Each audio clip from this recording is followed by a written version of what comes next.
Paedophile Mason-run lodge set up for GCHQ. One of Britain's most influential paedophiles was the head of a Masonic lodge founded and frequented by GCHQ spies, by James Fielding. Keith Harding, former membership secretary of the Paedophile Information Exchange, was made Worshipful Master of the Mercurius Lodge in Cheltenham, Gloucestershire, in 2011.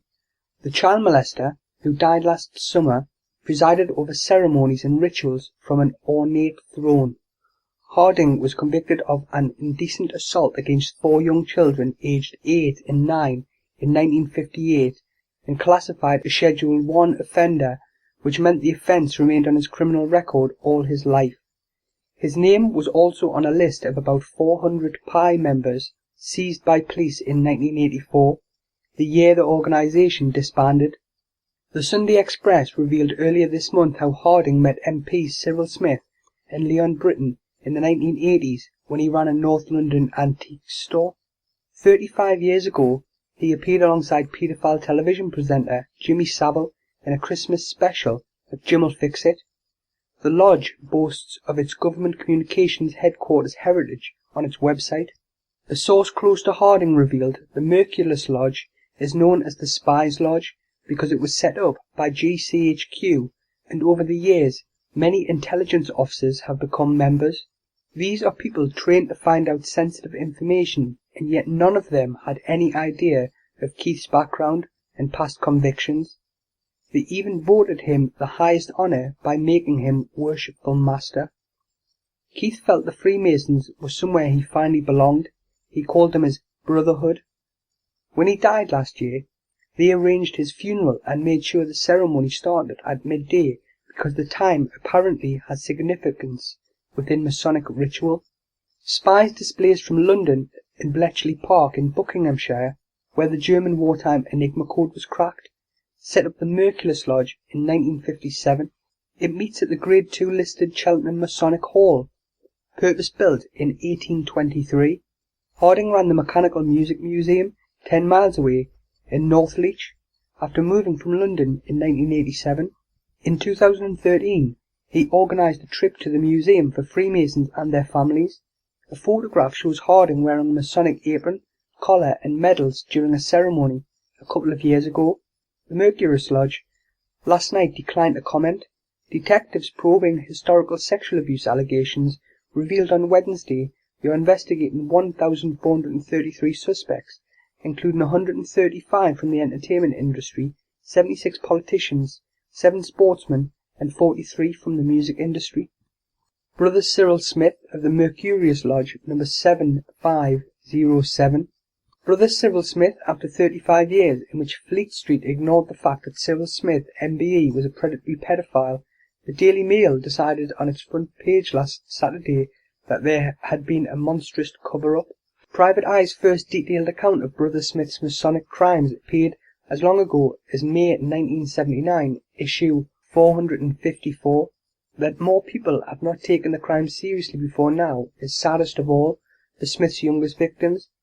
Pupils at a residential school for boys in Rochdale called Noel View, who were abused by him in the 1980s and 1990s.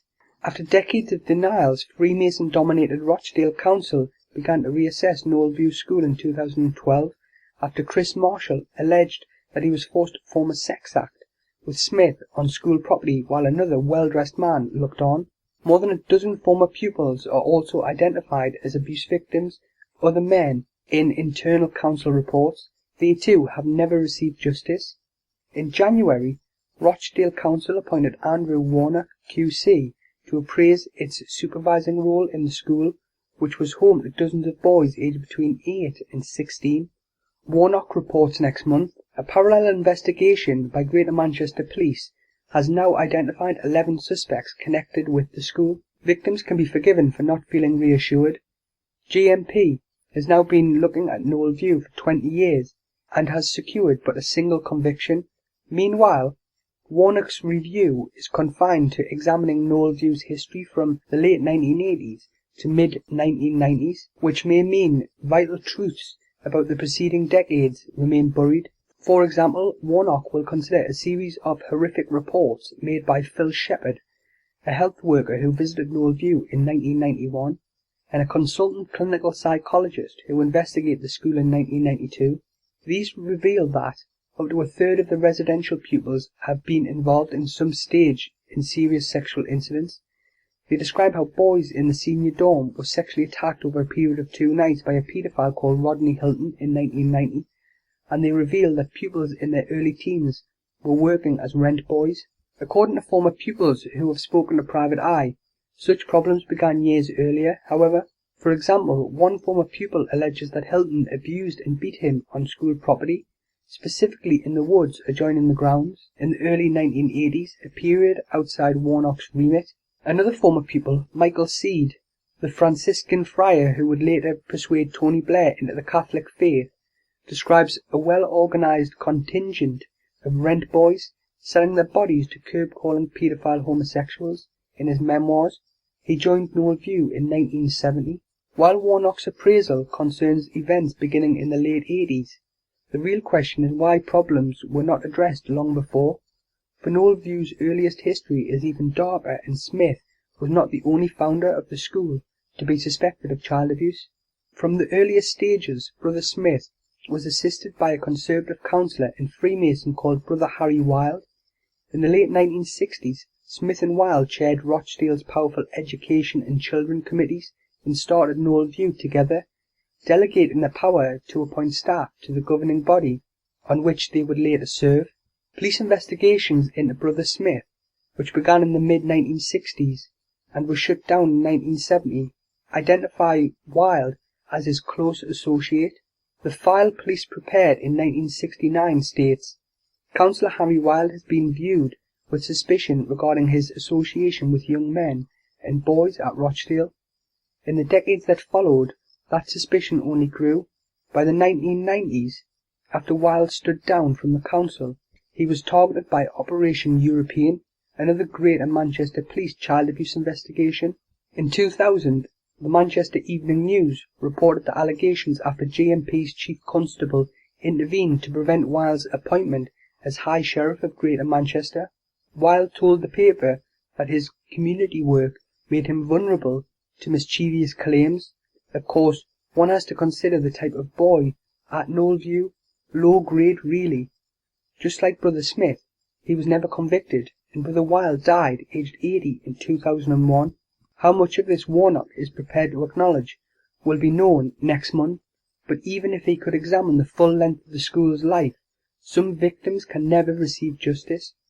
One council report confirmed that, aged 14, Ian Broomhead was raped by Rodney Hilton during the overnight intrusion into the senior dorm.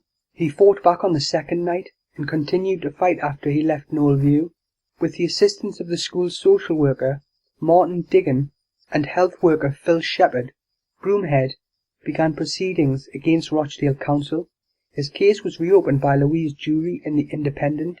She obtained Broomhead's only interview, anonymised, on publication in 1995. It was physical force, he said of Hilton's attack.